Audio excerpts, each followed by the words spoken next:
All right, good afternoon, everybody. Thank you very much for joining us for our press briefing today. As always, we will start off with reminding people that with the pandemic, we got to continue to practice our good social distancing rules we know, keep that 6 feet distance between you and other people. When you go to the store, that sort of thing. When you go to the store, wear a mask. If you're going to be inside in close quarters for more than 15 minutes from somebody, it's a good time to wear a mask. Also, wash your hands often, avoid crowded bars and restaurants. These are all things that will help us slow the spread of the virus here in our state. And ultimately what that does is it allows us to be able to make sure we preserve our hospital capacity so that we can take care of anybody who needs that acute care with a hospital bed, an ICU bed, or a ventilator. And right now our hospital capacity is at 36%, our ICU bed capacity is at 31%, and our ventilator capacity is at 81%, pretty much where they were yesterday. But again, we've very successfully here in the state of Nebraska preserved our hospital capacity throughout this pandemic, which is our goal. And then, of course, we usually talk about Test Nebraska. Yesterday, we were at over 240,000 people who had been, or test results back in. Now we're over 241,000. And actually, we had a record day yesterday where we swabbed 5,600 people. So good news there. But the real reason we're here today is to talk about Hunting and Fishing Day. So Hunting and Fishing Day is going to be Saturday, September 26th, and it's a national observance. But I think it has particular meaning here in Nebraska, where hunting and fishing is a big part of our culture. It's a lot of who we are as Nebraskans, and a lot of Nebraskans get out to be able to take their kids. Moms and dads takes their kids to the blind or to the pond to be able to have that family together time, to be able to teach them the value of the great outdoors. And so it's something that we want to continue to pass on to the next generation. And especially here in Nebraska, where we've got so many beautiful natural resources to be able to take advantage of. I was just talking with some of the folks here before the press conference. Every year I proclaim Nebraska the best turkey hunting state in the country. Never once has anybody said I'm wrong, so it must be true. We just have fantastic resources here in Nebraska. One of the things that Game and Parks is doing to try to encourage that hunting and getting young people involved is their program called Take 'em Hunting. So it's a real easy program. You can go to outdoornebraska.gov/takeemhunting, take EM hunting, take 'em hunting, and just snap a picture of yourself with the youth you took out, send it in to us, and you can win all sorts of prizes. You can win gear, and the grand prize is, Greg, correct me if I'm wrong on this one, the grand prize is a camo sports utility vehicle, right? Tricked out John Deere. Yeah, isn't that cool? That's a cool thing. So again, go to outdoornebraska.gov for that one. That's a cool thing. But you also have workshops for people, and you can find that at outdoornebraska.gov/workshops. All sorts of things to get people involved with hunting. And so that's one of the things that we want to highlight today is all the great things that Game and Parks is doing to get young people involved. And we've got a number of guests who are going to talk about that here in just a moment. But I also want to emphasize that not only is this about appreciating the great natural resources we have here in our state, but it also makes a big deal for the state of Nebraska in that it's about $1 billion to our economy every year, what hunting and fishing does for our state, and supports about 12,000 jobs. So it is more than just the opportunity to take young people out and get that family time. It has a real economic impact here in our state as well. And so we have a number of people who are here to be able to talk about that. Some of our guest speakers are going to be Greg Wagner, who you probably just heard me reference. He's a spokesperson for Nebraska Game and Parks. We got Scott Smathers, who will be next, and he is the Nebraska Sportsman Foundation Executive Director. Then we got Kevin Markt, who's a mentor for the Mentored Youth Archery Program, another one of those programs to help get young people involved in hunting. And then Jeff Kanger, who's a graduate of the Mentored Youth Archery Program and the Nebraska Environmental Trust Board Chair. Also in the audience, we have Lauren Cott, who is a mentor for the Mentored Youth Archery Program. Lauren, where are you? Wave your hand. Oh, back there? Oh, I'm looking at the seats. Okay, great. Way in the back. And then we also have Zach Chubb, who's a mentee in the Youth Archery Program, right there. We got Caleb Chubb, mentee for the Mentored Youth. Caleb, you guys brothers? Yeah, how did I know? And then we got Ryan Friel, who's a graduate of the Mentored Youth Archery Program, sitting in the back as well. And then also, we are honored to be joined by Donna Cush, who's our newest commissioner on the Nebraska Game and Parks Commissioner. So thank you very much. And then Shauna Richter, PR Manager for Nebraska Game and Parks. Thank you for helping to get the word out. So thank you all for joining us here in the audience. And with those introductions made, what I'd like to do is bring up Greg, who's going to talk a little bit about this, and then we'll have the other folks follow Greg talking about, I'm sorry, before we do that, got a very important thing we have to do first. We actually have to sign the proclamation. We need to do that. We have to make that official. So hold on just a moment here. I am going to save you all the length of me reading the entire proclamation, but I am going to proclaim it on Saturday the 26th as Hunting and Fishing Day in Nebraska, so we can join the rest of the nation in celebrating that. And Greg, if you could come up and accept this on behalf of the state of Nebraska.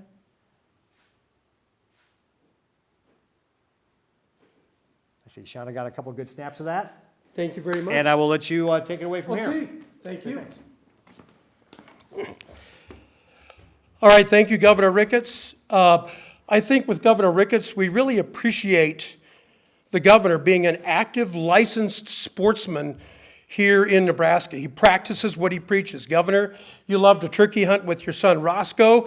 Word has it that you have sighted in your deer rifle. You're ready for the November season coming up, and gonna probably take a nice big whitetail doe to help out a landowner.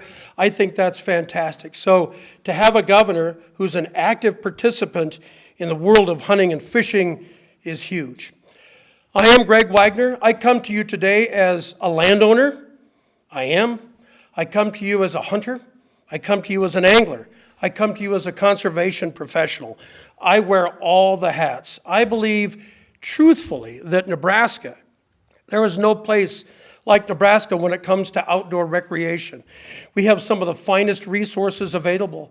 We are truly the mixed bag capital, I think, of the world when it comes to game and fish. We have dozens of different species to be able to get. For example, I can take you on a bobwhite quail hunt in southeastern Nebraska or a pronghorn antelope hunt with a bow in the northwestern corner of Nebraska.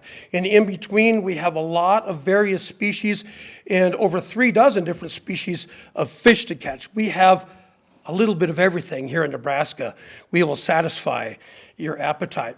I think to accent a point here about hunting, trapping, and fishing, with the pandemic that is going on since about mid-March, I'm going to give you some numbers. I want to explain to you and stress to you how important hunting, trapping, and fishing are. We look back to spring wild turkey hunting. Our resident permit sales were up 6,000 over the previous year. Fishing, oh my gosh, people are fishing at an unparalleled pace. We have 74,000 new and reactivated anglers in Nebraska. We have surpassed the 10-year average, crunching the numbers, for anglers in Nebraska. Nebraskans locally, regionally, and in-state are fishing big time during this pandemic. Our hunting numbers are trending the same way. Our deer permits have skyrocketed with sales. We are far ahead of last year.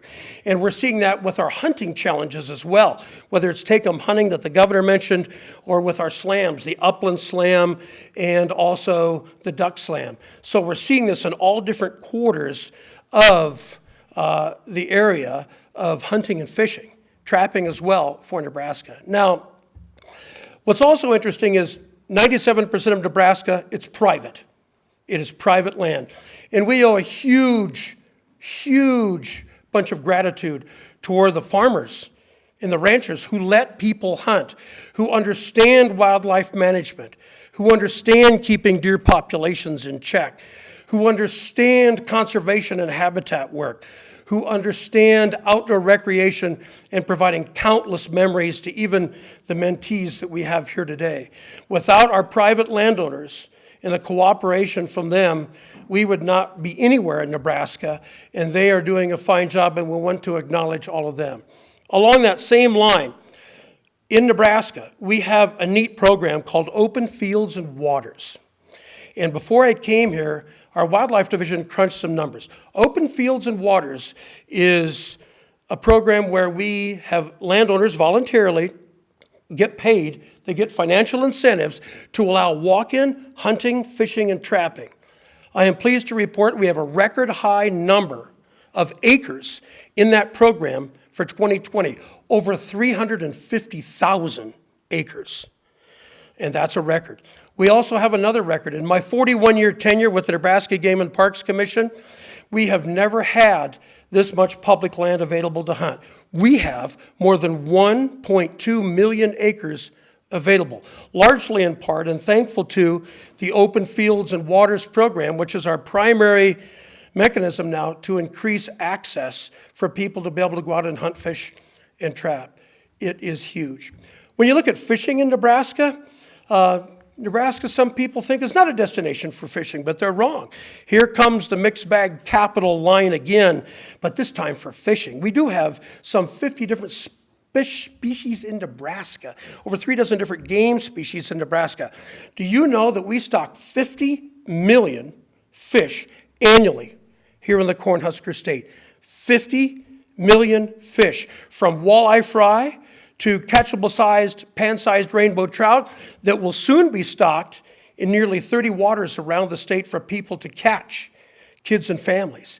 Fishing is a big deal, and we hope that folks take advantage of not only our hunting resources, but our fishing resources as well. And we want to thank all of those licensed hunters, anglers, and fur harvesters for contributing to conservation, to allow us to do our work, to census wildlife, to appreciate and evaluate habitat, to improve and enhance habitat.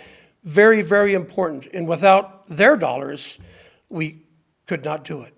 So on this Hunting and Fishing Day, and I thank the governor again for proclaiming it here in Nebraska, this is a big deal here in Nebraska. And my family history goes back to 1866 here in the Cornhusker State. This is a big, big deal, especially during the pandemic, and we hope to capture and retain those numbers of individuals that have rejoined us or joined us for the first time to hunt, fish, or even perhaps to trap. So without further ado, I thank you very much. I thank the governor once again. Let's hear some important words about hunting and fishing from my good friend of the Nebraska Sportsman's Foundation, the executive director, Scott Smathers. Thank you, Greg, and Taylor, thanks for having me follow Greg again. I can crumple up the notes and put them away. First, we like... Anything left to say? Yeah, it's good night, folks. Remember to tip your bartenders. We appreciate Greg. First, I want to thank the governor and the Game and Parks, both. One, for the governor for being, as Greg said, an active, licensed hunter and angler in the state of Nebraska. I run the Nebraska Sportsman's Foundation since 2002. We have worked on legislative issues of protecting our rights and our heritage and our traditions in our state. And we work with great partners around the state and a lot of conservation groups and the Game and Parks on a lot of issues. It's nice to have the backing of the governor's office that enjoys and understands the heritage and traditions that we love so much in the state of Nebraska. As the governor said, we're coming up on that $1 billion mark of financial input into the state. You heard Greg Wagner talk about the increase in numbers since the pandemic started. We'll be above that number by next year at this time when we're talking about these numbers. And we have to keep those folks going out to the fields because it's mighty important to pass those traditions on. Because not only are we hunting and fishing, we're conservationists, we're natural resources. We're putting boots on the ground and funding and working with the ag production folks to build those bedrooms and those habitats.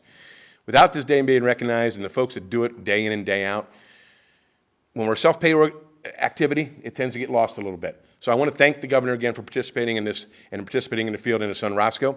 There's not much left to say after Mr. Wagner, but the North American model of conservation works. In Nebraska, we have a full body of professionals that are working the North American model of conservation every day. And with that said, I'm going to turn it over to an individual that doesn't talk but lives the program. Kevin, I can't imagine how many folks, I can tell the gentleman behind you was a graduate of the program, and he looks to be about my age. Kevin, you age well. So Kevin has probably put, I don't know how many mentors through the program to bring them to the traditions and heritage of our state. With that said, we again thank the governor and the Game of Parks on behalf of recognizing National Hunting and Fishing Day in Nebraska, and we look forward to continuing to grow the number in the state of Nebraska. Thank you. Kevin, with that. Well, thank you, Scott, for the kind words. We're here today to represent the Mentored Youth Program. Lauren Cotton and myself, we've been in this for quite a while. Back in the late 90s, when the Game and Parks was offering me the position to try to volunteer, I met with them at their office. They said, we'd like you to take kids hunting as much as you possibly can. We're going to give you tree stands and equipment. We're going to put you on properties that are overrun with white-tailed deer, and we're going to expect you to shoot as many as you possibly can. And at the end of the season, we're going to get together and we're going to have a wild game feed, which is just right up my alley. And they're going to clap and tell you what kind of a great guy you are. And I was looking around thinking somebody's pranking me because this can't be real, or else I've got to write a check to be able to do this. But it's just turned out to be one of the best programs. I believe it's one of the top models in the whole country for this type of program. We do a great job of recruiting, reactivating to keep these kids going. I just received text yesterday from 3 of our previous kids who just shot elk on a do-it-yourself, over-the-counter hunt out in Idaho. They're in their early 30s, and they send me back all these pictures, and this just becomes a very family-oriented thing. Everybody becomes part of your family. We go to a lot of graduations. We end up going to weddings, births of children. It's just awesome. You have kids that keep bringing back and including you in their lives. But when I first started this, I was at home one day getting off of work, and I look up the street, and 3 houses up, I see this 12-year-old kid get out of the truck, jumps in and grabs a case shotgun out of the back of the truck and goes in the house. So what do? Throw the mail back in the mailbox. I follow this kid up the street. I go in. I knew him. We'd lived there for a short time, but we'd never touched on any hunting or fishing. And that happened to be Jeff Kanger. And he said, I said, well, do you hunt? He said, well, Grandpa takes me out when he can, but he's getting up there in years, and he doesn't get to go out that often. So I went home, talked to my wife. I said, well, I got to take this kid hunting. And so went up, met with his parents. I said, I've got this cabin in the Sandhills. I think it'd be a great opportunity. I love to go. I don't like to go by myself. Could I take your son? And Mom's reaction was, please do. Because when Grandpa doesn't call him on a Saturday afternoon, he gets to be a bit of a pain in the neck. He is possessed by this hunting and fishing, and no one in our family participates. So that's how that started out 23 years ago, kind of how I got started, and then we got him involved in the Youth Mentor Program with the Game and Parks. Lauren and I have done this forever because we like to go and we like to involve kids and we like to see this heritage carried on. Jeff has been the perfect example of this, of giving back. He'll be able to talk about that a little bit, but when you get somebody like this and they're very successful in their personal life and their business life, and then they come back and want to give back, that's why we do what we do. So without any further ado, we have Mr. Jeff Kanger.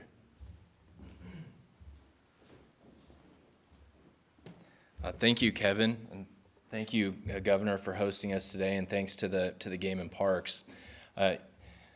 The Youth Mentor Program is something that, as Kevin alluded to, is very near and dear to my heart, but I would like to just add a little bit color because he kind of played down the work that the mentors put into it. And it's a labor of love and something they clearly have a passion and enjoy. But when we talk about a mentor program to get kids out in the outdoors, we're talking about guys and gals that are up at 4 o'clock in the morning, picking kids up, running around, coordinating schedules with busy parents, parents like mine wondering why their kid wants to sit in a tree on a December day and hope a deer walks by.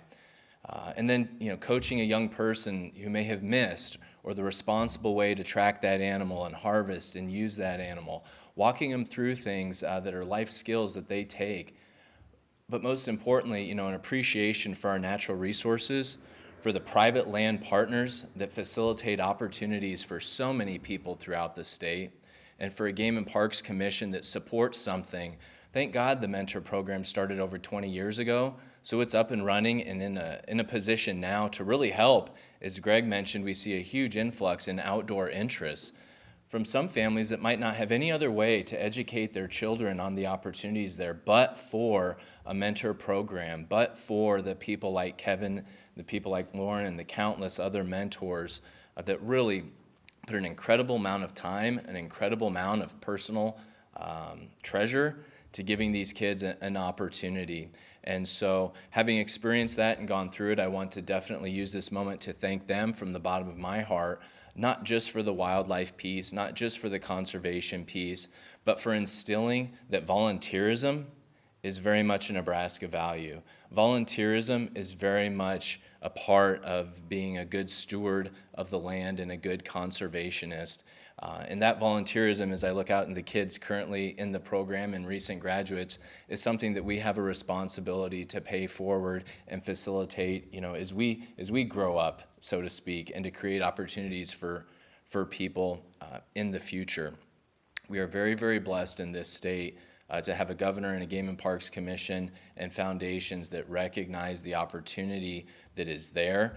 But fortunately, they've also found a group of people with the time and a passion in the mentors to really pay it forward and facilitate opportunities for those that might not otherwise be able to enjoy the outdoors. And so when I had an opportunity then to pay it forward and volunteer with the Nebraska Environmental Trust, it's something I was excited to do, but also felt a sense of responsibility to do my part to give back to those that have done so much to impact my life. But I do want to thank the mentors. I do want to thank the Game and Parks Commission. The kids that are engaged, tell your friends about it.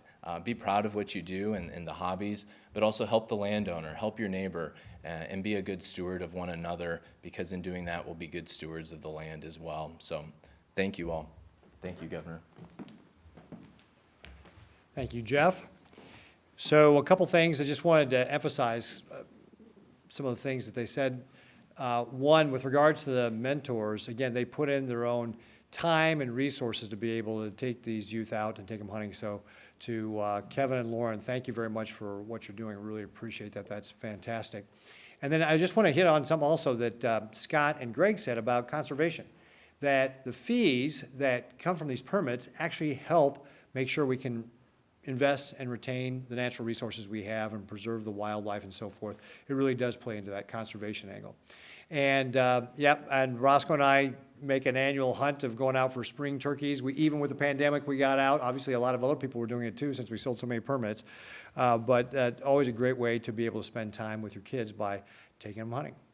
And before we get into questions and answers real quick, I do want if our guests could come up one more time, real quick, I want to present you with your own proclamations, because Greg apparently forgot to take his with him. So, yeah, that's what I thought too. Like, really, Greg? I gave it to you and you just left it here? Shame on me. Shame on you. But here, I'll give yours back. We'll give you a second chance here. Second chance, thank you, Governor. There you go. And Scott, I'll give one to you.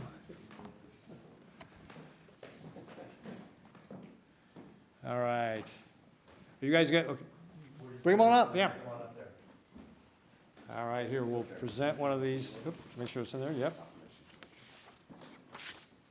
And you guys got one for you guys. And we'll take pictures later too, so don't worry about that. And then Jeff, where'd you go? Got one for you as well. Great. All right, so before we take pictures though, we're gonna do questions and answers real quick. You're welcome to stay up here and help me answer questions if you want. You guys up for that? All right. Most of the time, when I make that offer to my cabinet, they run. So you guys are. Should we be running? No, you're supposed to stay. All right, Fred, did you have questions? I think my colleague Becca emailed you before about, it's a COVID question. Go ahead. While on this though. Yeah. So is the economic impact up overall in spite of? Greg, I'm going to have you come up and answer that. Is the economic impact up overall? We probably won't know that until we get toward the end of the year or near the end of the pandemic. The measuring stick are our permit sales. And the stats I gave you are related to fishing. You said it was up 6,000? 74,000. New and reactivated anglers were up over the 10-year average. The 6,000 was the hunting permits, right? 6,000 resident turkey permits higher this spring than the previous spring. 6,000 more sold. Our hunting permits are trending toward that, especially on the deer permit end of things. We are already up over last year as we watch these. These are our measuring sticks for permit sales. Let me tell you another measuring stick.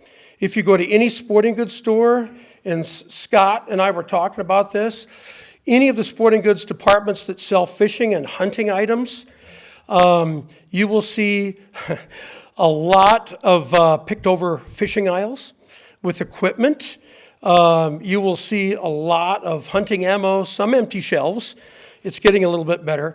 But, and I've been out and about a lot in the Omaha area sporting goods stores, and the number of people the last month in these stores, from an empirical point of view, is unbelievable. I invite you to go. Pick a sporting goods store that sells hunting and fishing equipment and go and look. It's just unbelievable. I had one of the sales associates at Shields tell me in the archery and bow hunting end of thing in the department, in 2 months, they equaled their sales for the last 2 years in July and August. So does that help you a little bit with permit numbers? Yep. Economically, I'm sure that we'll see that as well. Most people are staying locally and regionally or in state. Okay, so that was my mistake to call Greg back.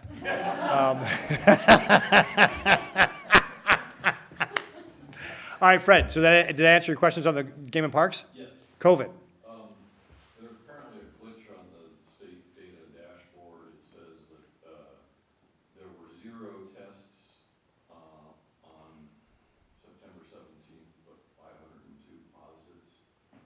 Do you know what's going on? Yeah, so we are having some data issues with regard to the public dashboard with regard to tests being reported, and we are working our way through that right now. So I don't have an answer for you other than talked about with the team today, and they're working on it. You may have seen there were like 12,000 tests entered in yesterday. Those were from that period of 17, 18, 19 that were getting caught up. And so we are doing some catch up and trying to get that. But I don't have an answer for you on when that will be resolved. Do you have a feel for which direction things are headed? Well, what we will see is, one of the things we've been working on is that with the point of care rapid test machines that have been coming into the state, specifically, but not solely, the federal government has been providing those to nursing facilities. They are not set up on our electronic system, and so those have to be caught up because they were manually being entered, and so we're trying to get caught up on those manual entries. The positives were getting entered as a priority, but the negatives were not. So we need to get those entered into the system. And then we had a couple of lines of code that caused that glitch that caused those reports to not be accurate with regard to how many tests were actually coming in. So we're working through that. So we got a couple different issues we're working right now to catch up on. Anything else? All right, then we're going to go ahead and take pictures now. Taylor, you didn't have any other questions, right? Nope. All right, great.